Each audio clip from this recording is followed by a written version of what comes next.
దిగండి.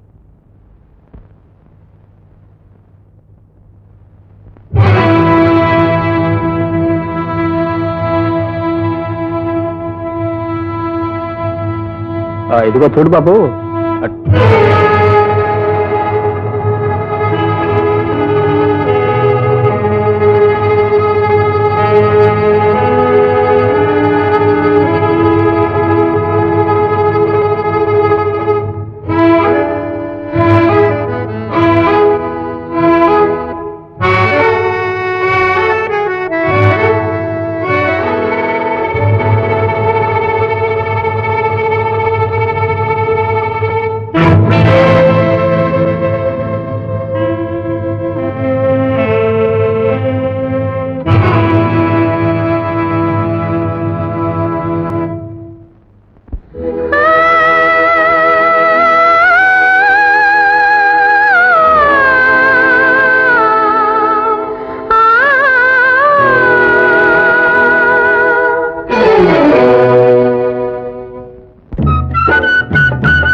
నిలువెల్ల కనులై నీరాక కోసం నిలువెల్ల కనులై ఈ రాధవే చేనురా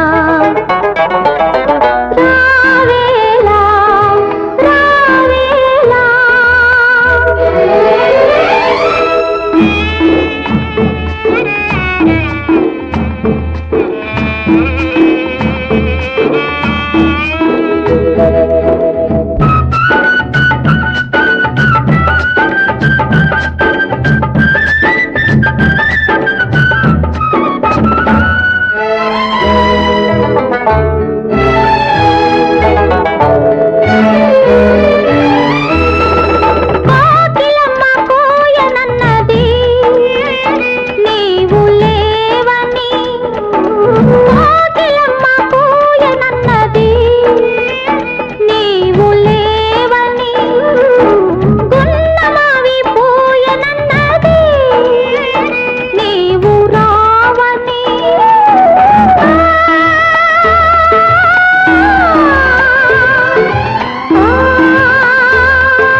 కోసం నిలువెల్ల కనులై ఈ రాధవే చేనురా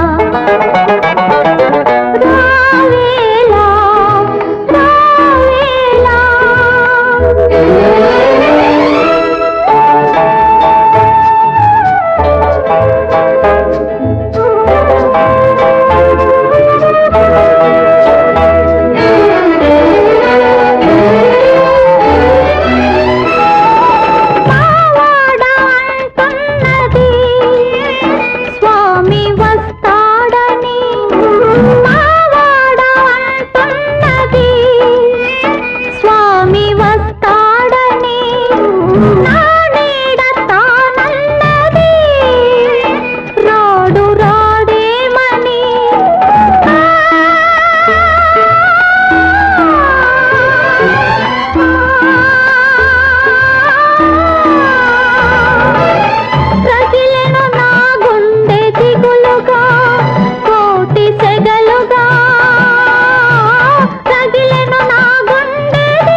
కోసం నిలువెల్ల కనులై ఈ రాధవే చేనురా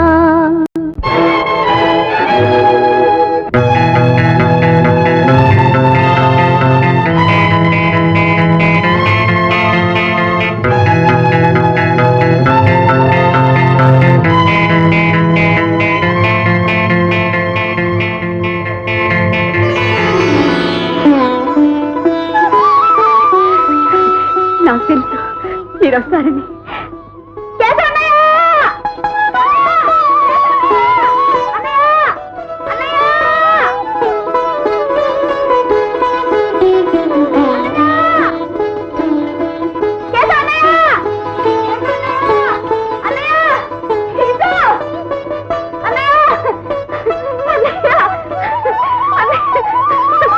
ఏమిటమ్మా? ఏమిటి? ఆయన వచ్చారన్నయ్య. ఎవరు? ఎవరైతే నీతో చెప్తారా ఏమిటి? అంటే నా నోటితో చెప్పకూడదన్నయ్య. చెప్పకూడదా? నా కర్మ, ఇంత పిచ్చనే దొరికారు. మీ బావుగారు. లేదమ్మా, నువ్వు పొరపాటు పడు. అయ్యో అయ్యో, నా కళ్ళారా చూసా అన్నయ్య. లేదమ్మా శారద, ఎవరినో చూసి ఎవరో అనుకుంటావు. నా మాట విను. దా. ఎక్కడికమ్మా?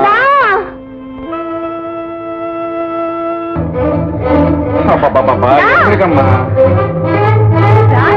ఎక్కడికమ్మా? ఇంకెక్కడికి? ఇక్కడ అన్నయ్య, నేను ఇప్పుడే చూశాను. ఇక్కడ? ఏది? ఏమో అన్నయ్య, ఆయన అలా అలా నుంచున్నారు. నేను కళ్ళారా చూశాను. పొట్టు. సరేలే, నీ మనసులో ఎప్పుడు అదే ఆలోచనగా, నీ కళ్ళ కూడా అలా కనిపించింది. అయ్యో కాదన్నయ్య, నేను ఆయనతో మాట్లాడాను కూడా. ఇంతలోకి పాడు సిగ్గు ముంచుకొచ్చింది, నేను నీ దగ్గరకు వచ్చాను. అన్నయ్య, ఇక్కడ ఎక్కడ ఉంటారన్నయ్య? దాన్నయ్య చూడమ్మా శారద, నీ పిచ్చి గాని ఇక్కడికి వచ్చిన వాడు మన ఇంటికి రాకుండా ఉంటాడా? అది కాదన్నయ్య. శారద, సరే నేను వెతికి తీసుకొస్తాను కానీ నువ్వు ఇంటికి పదమ్మా. అయ్యో రామ్మా.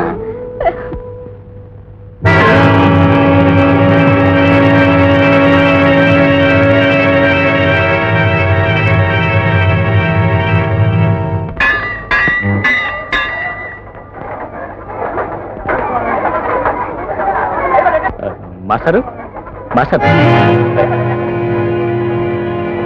ఏమండి? ఏమండి? ఈ ఊరు మున్సిపల్ గారు ఇల్లు ఎక్కడో చెప్పగలరా? మున్సిపల్ గారు ఇల్లా? నాతో రండి.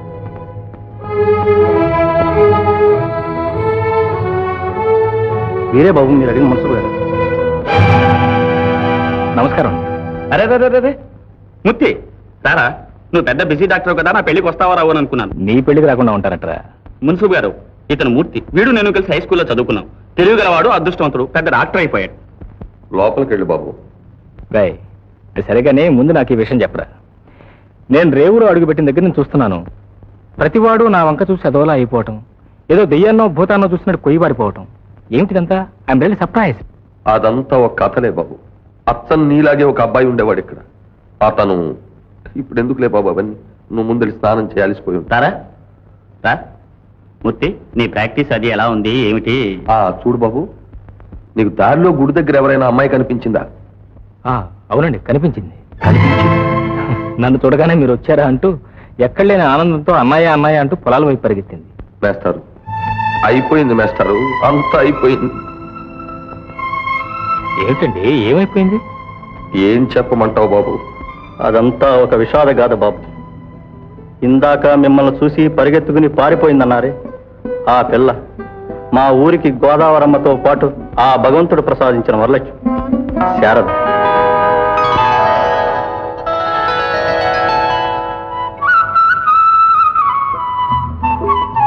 కేశవన్న పొలం వెళ్ళాడా అక్క? ఇంకాలే. అరే రంగా, ఏంటక్క? అవ్వకి కాళ్ళు మేకూర్చుందని చెప్పావుగా, ఎలా ఉందరా? ఏం చెప్పట్టా అక్క, అట్టాగే ఉంది. అయ్యో పాపం. మరే ఇంటికి వెళ్ళగానే పిండి ఉడకేసి పంపిస్తాను, కాలు కట్టించు. అట్టాగా. ఏమిటో మన ఊళ్ళో ఒక డాక్టర్ అయినా లేడు. ఏమండి ఏమండి? అల్లుడు, నా మాట వినల్లుడు. ఏమిటండి వినేది? ఇదిగో మామగారు, మీరు ఆ గొలుసు సంగతి ఏమైనా చెప్పండి, వింటాను అంతే. అది కాదు బాబు. మీరు 100 చెప్పండి, 1,00,000 చెప్పండి, ఏం లాభం లేదు. ఏమిటి బాబాయ్? ఏం చెప్పనమ్మా, ఆ అమ్మాయి పెళ్లికి పెట్టిన గొలుసు బుద్ధి గడ్డి తిని పొలం కోసం అని అమ్ముకున్నాను. ఆ గొలుసు ఇప్పుడు ఇస్తేనే కానీ అమ్మాయిని కాపురానికి తీసుకెళ్ళని పంతం పట్టు కూర్చున్నాడు. అక్క, నా కాపురం ముగ్గైపోయింది అక్క. ఏమిటమ్మా మాటలు? బాబాయ్, ఈ నగ పెట్టి సావిత్రిని అత్తగారింటి పంపించండి. నీ నగ వద్దమ్మా, రక్తం ధారపోసైనా సరే వడ్డీతో సహా తీర్చుకుంటా. భలే వాడివే. సావిత్రి అందాక ఏడుస్తూ ఇలా కూర్చోవలసిందేనా? అయినా నాకు ఈ నగ లేకపోతే మునిగిపోయిందేమీ లేదులే. క్షేమంగా వెళ్దామ్మా. అక్క, బాబాయ్ నువ్వు కూడా వెళ్ళి అత్తగారింట్లో దిప్పిరా. వెళ్ళొస్తాను పిన్ని. అమ్మా శారద, మా ఊరి దేవత నువ్వే ఎదురురామ్మా. రామ్మా, పదండి. ఇలాంటి విషయాలు అసలు చేయకూడదు. ఎముకలు విరిగి విరగనట్టే ఉండి ఎప్పుడో సరి పుట్టుకోమంటాయి. ఆ తర్వాత చాలా ప్రమాదం, నేనేం చేయలేను. నువ్వు పరీక్ష చేయించుకో, నేను వస్తా. కమలా, ఏది